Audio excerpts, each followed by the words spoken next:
Do you love horror, science fiction, B-movies, horror hosts, old-time radio, just plain spooky stuff? Then you should sign up at patreon.com/Lord Blood-Rah. You'll be supporting the production of Lord Blood-Rah's Wrackin Theater, presenting the best, worst, and wildest horror films ever made. Lord Blood-Rah's Wrackin Auditorium, featuring the best of old-time radio horror. Captain Paxar's Star Cadet Hour, showing classic 1950s sci-fi shows for Star Cadets of all ages. Plus, you'll get exclusive access to bonus content like Behind the Curtains of the Wrackin Auditorium, a deep dive into radio horror, Lord Blood-Rah's B-movie reviews, a look at a classic low-budget drive-in feature, and much more. Sign up today at patreon.com/Lord Blood-Rah for the love of horror.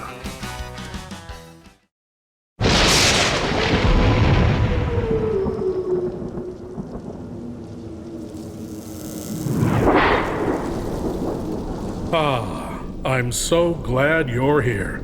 Allow me to introduce myself. I am Lord Blood-Rah. I host horror and science fiction films on my TV series, Lord Blood-Rah's Wrackin Theater, but here, in this cool, intimate darkness, I'll be presenting tales of horror and the uncanny solely for you alone. You will coalesce the settings and the players from the ether of your imagination. Your terror will be your own creation. This is the sorcery of sound, the subtle magic of old-time radio, horror.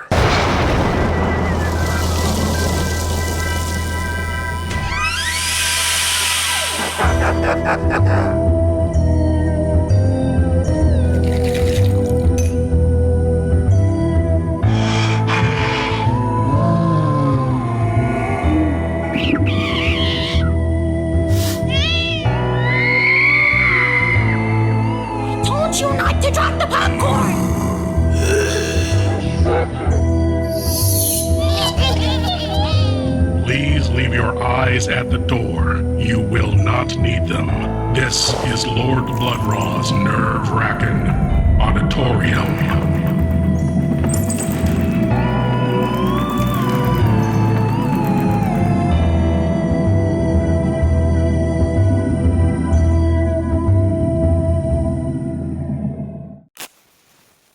The actors who bring us our delicious tales of terror always strive for absolute realism in their performances. They achieve this through a combination of talent and years of experience. And sometimes, something else contributes to the play. From Lights Out comes the tale, The Coffin, in Studio B. Lights out. Everybody.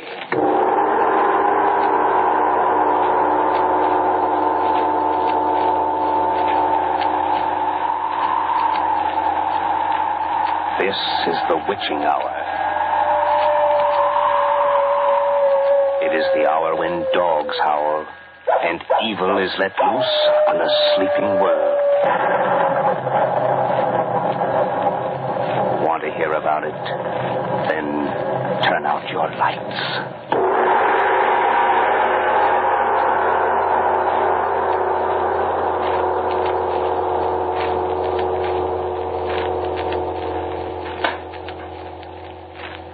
The National Broadcasting Company brings you Lights Out, a revival of the 8 best stories in the series which many of our listeners will remember.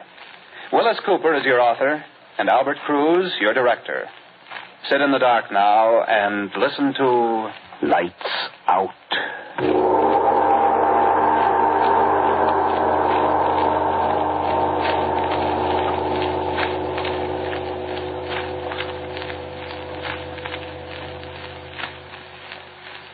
And what will you do if I won't?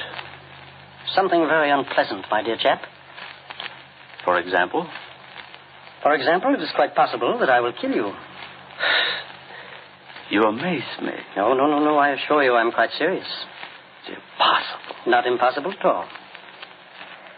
May I ask just how you propose to, end my life, shall I say? I shall cut your throat. Neatly, and as the books have it, with dispatch.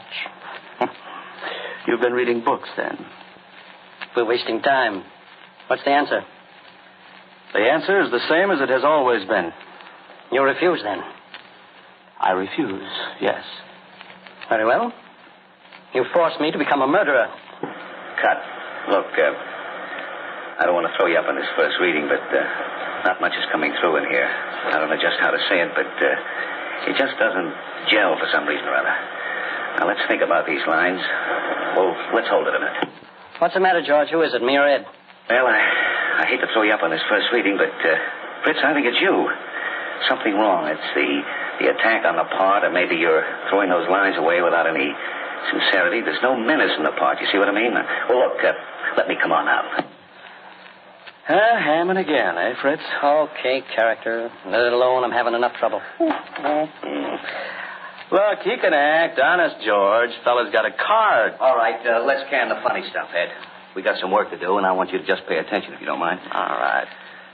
Look, Fritz, Yeah. How do you feel in this thing? I don't know. It's not right. I don't know what to do, though. Well, you don't sound convincing. You see my point? Yeah. Have you got any ideas on how you might do it? No. Oh, wait a minute. What about dialect? I could do a little German. German? Wait a minute now. No. I don't think I want any German on this thing. I hear too much of that. Some Austrian? No, that's too close to German. I don't know. How's your French? Let's see how your French is. Oh, it's all right. It's all right. No. Look, I don't want to make him too definite. See, he should be a kind of a combination. A lot of menace in there, quiet, but I got to believe the guy. Make him. Let's see, what's that word? I want him. Continental. Yeah, that's it. Just not too much now. Just a whiff of it. Continental, okay? Let me try it. Yeah. All right, yeah. we'll try it now from the top, huh? Let's right. go. Okay. And what will you do if I won't? Something very unpleasant, my dear chap. For example? For example, it is quite possible that I will kill you. You amaze me. I assure you I am quite serious. Okay, hold it. How's it doing now? How's it sound? Are you asking me or the director? Well, it sounds a lot better than it did before. I think you'll work into it. Yeah, well, look, Fritz, I think that'll do it. What do you say we put it up on the mic and let's see how it sounds? Take that whole scene over. How is it for age, George? Oh, the age is okay. I want a little bit of age, not too much age. All right, just about right. Little Right older. on the nose the way you have it. All right. Oh, rehearsals.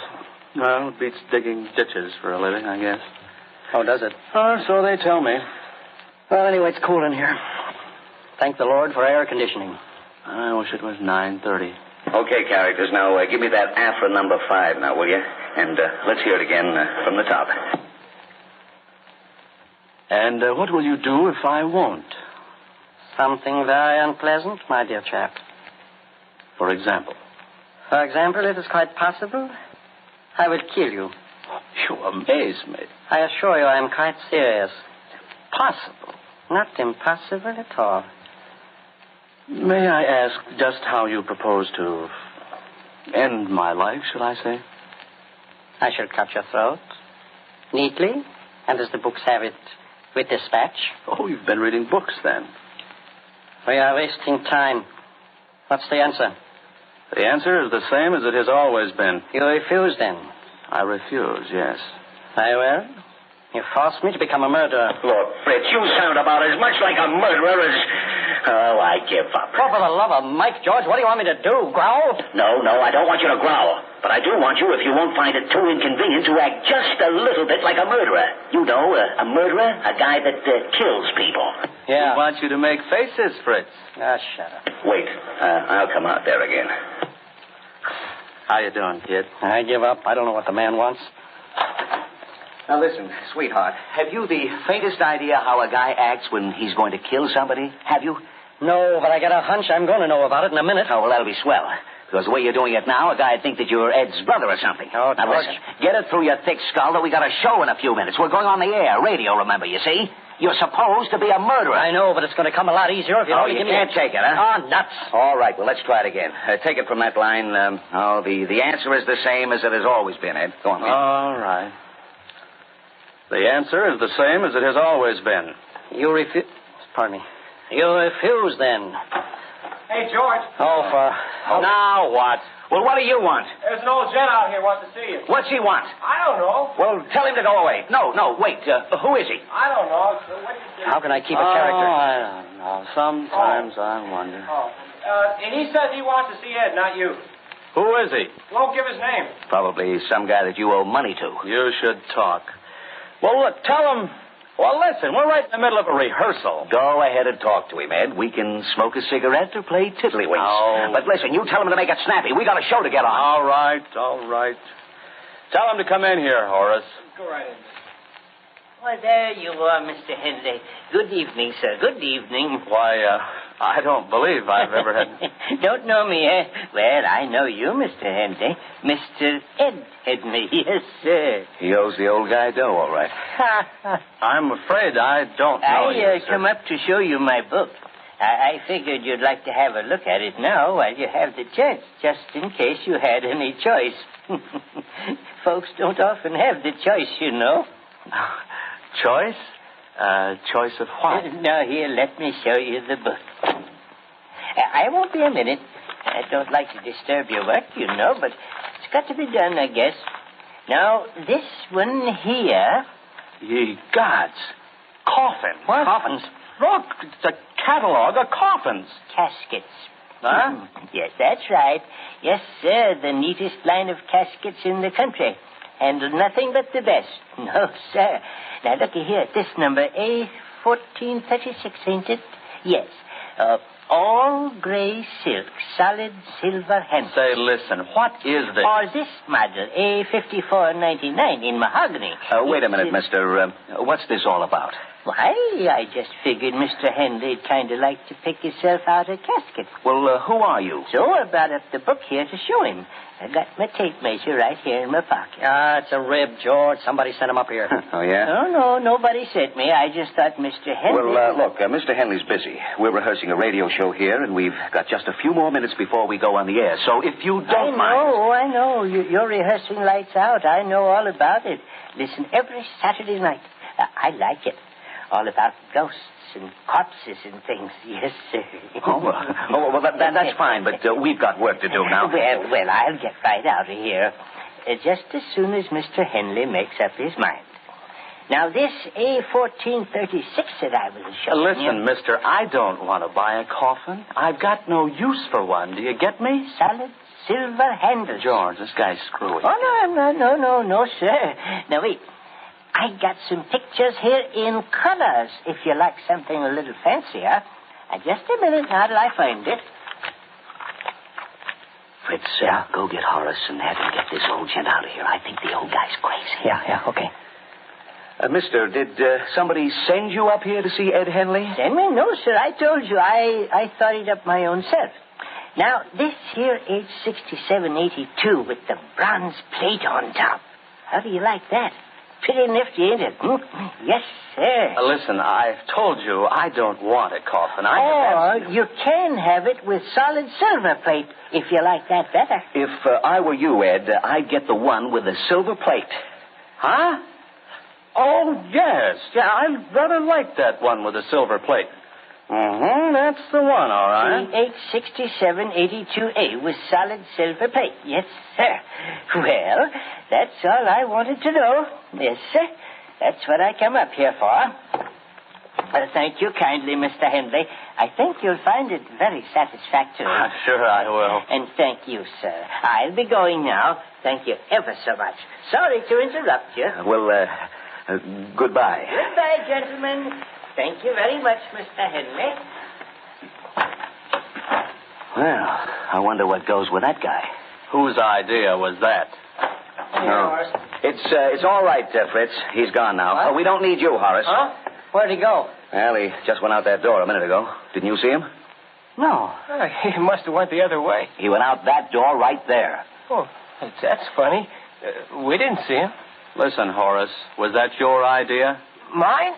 Oh, gosh, no. Hey, I know. It was one of the announcers. Wise cracking, guys. I don't think it was so funny myself. Not at this time of night with nobody else in the whole place. How'd you get rid of him, Ed? Oh, the old guy was showing us coffin after coffin, and I suggested to Ed that he buy number H6783A. With solid silver plate. So he said okay and scrammed.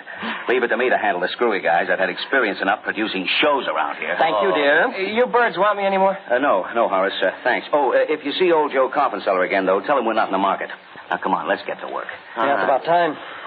Where do we start? There on page 6, line 5. The answer is the same and so on, you know. All right. The answer is the same as it has always been. You refuse, then, huh?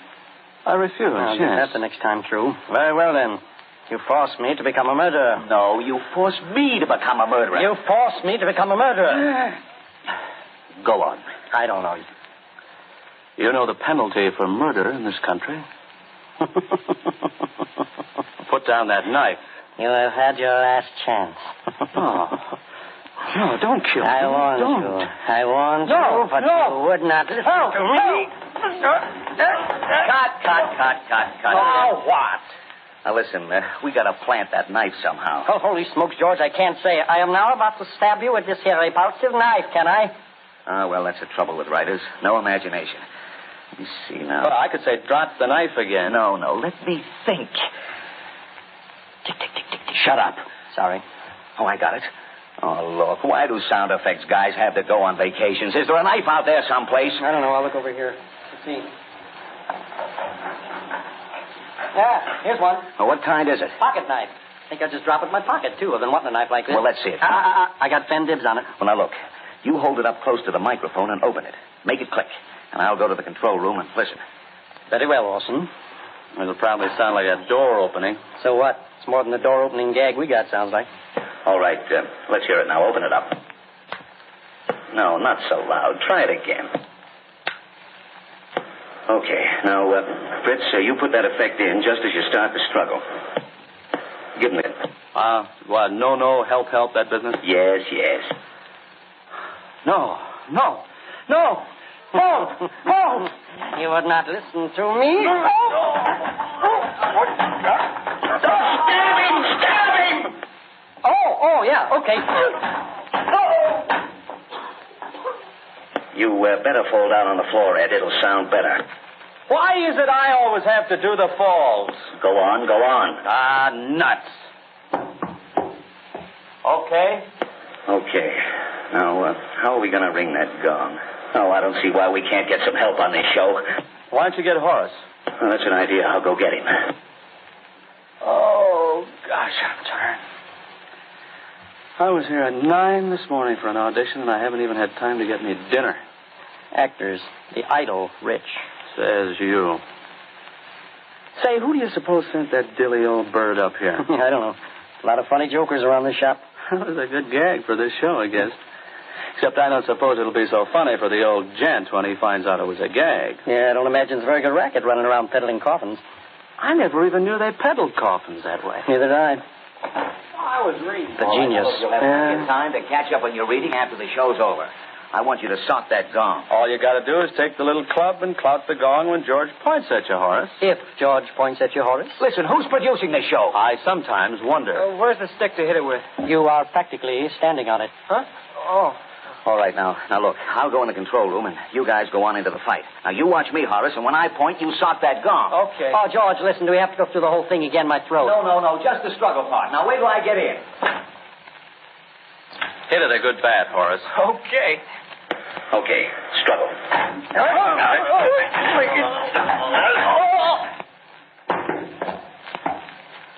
Well, pay attention, dummy. Will you hit that gong? Oh. Excuse me, I was watching Ed and Fritz. Well, look, you watch me from now on. I'll give you the cues, and you do them. You got it? Okay. Go ahead, struggle.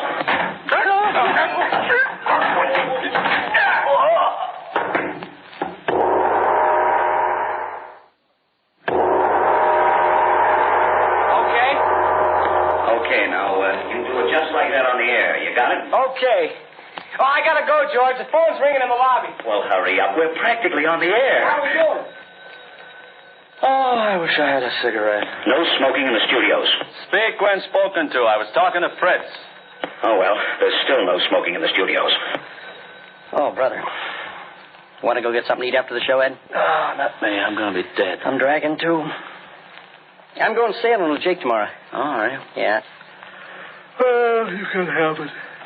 Okay, George, I'm back. Well, look, come on, will you? Come on. Hey, you know who that was? Sure, somebody wanting to know what time Fred Waring's on. No, it wasn't. Come on, will you? Can the guessing games? Let's go. It was the old Coffin guy. He wanted to know if Mr. Henley wanted a silver or a bronze plate on his coffin. What'd you tell him? Silver, I said. Nothing cheap about Mr. Henley, I said. Listen, you oughtn't to kid the old guy like that. He's just a poor, harmless old bird. Besides, the first thing you know, somebody will be knocking at my door, delivering a coffin, and collecting money for it. Trying to collect, you mean? Now, listen, you lugs. If you want to play comedy, you put the bite on Don McNeil, will you? You're wasting your time over on this side. Now, let's go to work. Now, if that old guy calls up again, you tell him to go jump in the lake. Now, come on, look at page 10. We won't have time to take a dress. Top of the page. I want running footsteps, all three of you. Across the studio floor, up the stair steps. You stop and run back down. You got it? On my cue.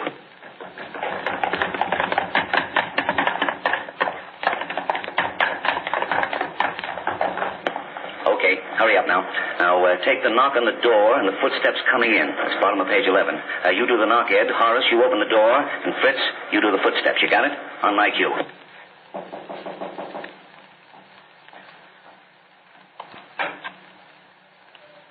Okay, keep it that way.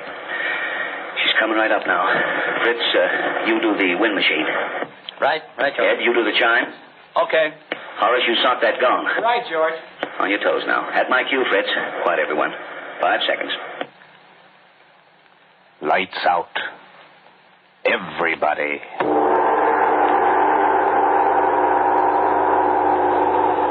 This is the witching hour. It is the hour when dogs howl and evil is let loose on a sleeping world. Want to hear about it? Then turn out your lights.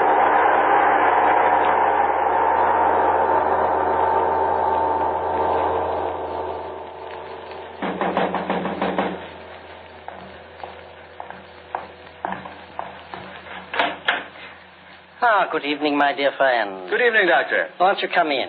Thank you. Here, let me take your coat and hat. Oh, certainly. There you are, Doctor. Won't you come in and sit down? Thank you. Well? It's all taken care of. Really? Quite. You have the proof? Well, Of course, you realize, my dear friend, I cannot be expected to carry out our little arrangement unless I have proof. yes, I was reasonably sure of that. And so? There is a hat crumpled in the left-hand pocket of my overcoat. A hat? His hat. I think you'll find that it has a bullet hole through the crown, and there are several bloodstains. Oh, fine. You don't mind if I look for myself? Oh, of course not. That's why I brought it, you see. Yes. Apparently a very neat job. I specialize in neat jobs, Doctor. Do you mind telling me how it was done? Not at all. I waited for him in the driveway of his house. Cold, too, tonight. He left his car at the gate and walked up to the house. We had planned on that, you remember? Yes. And when he came close enough, I shot him. Oh, so noisy. There was a silencer on the revolver. Thoughtful of you.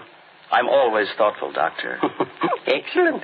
I even stepped close enough to him to ensure powder burn. Better and better. And the revolver is there, without the silencer, to make it look like suicide. So. I congratulate you, my dear friend. Thank you. I am conscientious. Are you conscientious enough to remember what I asked you to bring?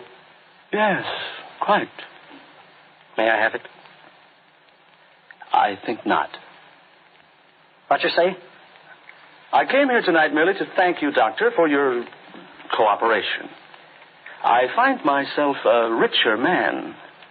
I hope you are joking, my friend. Not at all. You don't want to give up the packet of jewels? I couldn't have put it more neatly myself, Doctor. I see. You have not forgotten that I paid you a sum of money to perform this service for me? $500.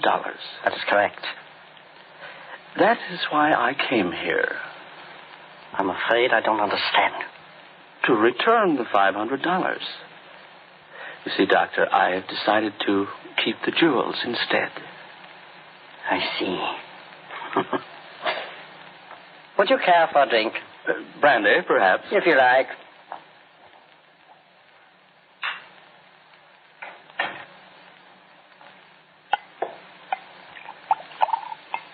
Water? No, thank you, no. Your health. If you don't mind, Doctor, let us exchange glasses. You are a remarkably suspicious man. I have to be. If you please. Oh, quite.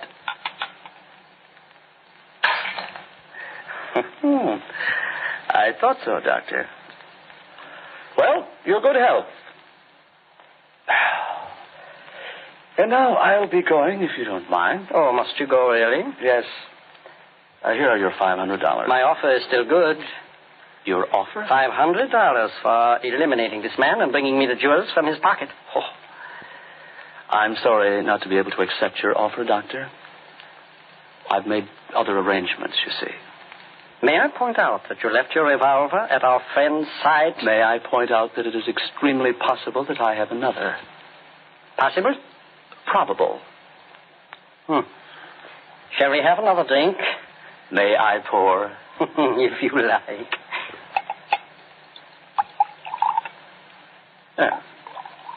Enough. Thank you. Now, shall we discuss this further? I'm afraid there is very little to discuss, Doctor. If you do not mind, No, there is nothing to discuss. I'm grateful to you, my dear Doctor, for putting me in the way of earning the very comfortable sum that these jewels will bring. I'm equally grateful to you for your hospitality. But I really must go. Oh, I beg of you. Let me point out that a gentleman of your reputation might have some difficulty in disposing of the jewels. There are ways. Would it not be a great deal safer for you to take the $500 with no further risk than to keep the jewels and run the risk of hanging? I'll take the risk. Besides, if anything unpleasant does happen to me in the course of disposing of the jewels, I can always remind my captors of the part that you played in this little affair. You see? I'm afraid you would have a very difficult time proving that. Perhaps. But I'll run the risk. Good night. Don't hurry, I beg of you. I should dislike to have any unpleasant happening. You forget that I have a revolver, Doctor. That is a lie. I wouldn't take a chance if I were you, Doctor. I'm not taking a chance. I know you have no revolver. Really? Really. Interesting.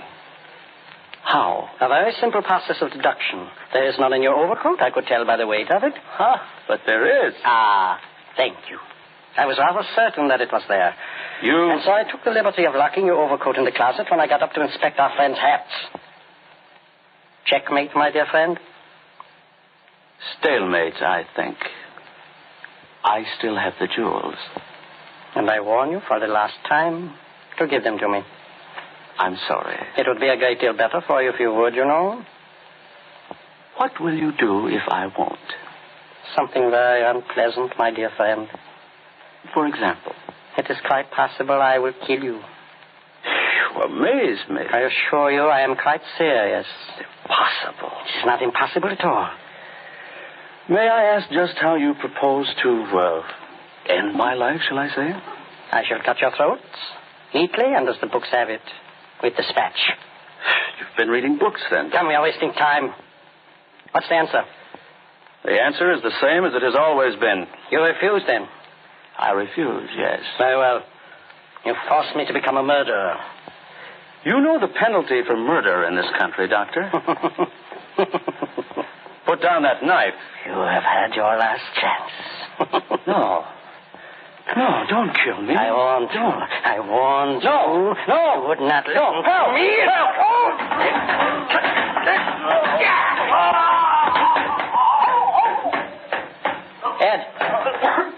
Ed! You stabbed me, Fritz. Oh, my God! Horace, look! The knife slipped. I didn't mean to cut him. I cut him. Look at the blood. You've really killed him, Fritz. Oh, no. No, Well, I just got here in time, didn't I? Yes, sir. Model 86782 with silver plate for Mr. Henley. No, I didn't. Yes, sir. Just bring it right in, boys. Mr. Henley's all ready for it.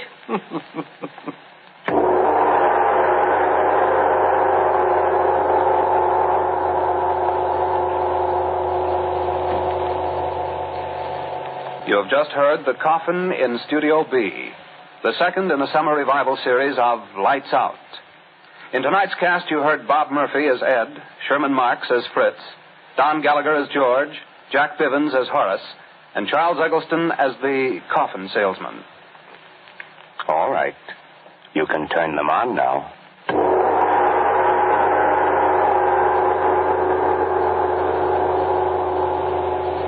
This is NBC, the national broadcasting company. The little old casket salesman had impeccable timing.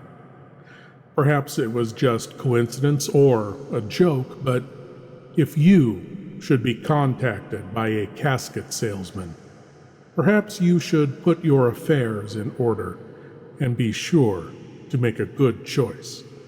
After all, you'll be choosing your accommodations for eternity.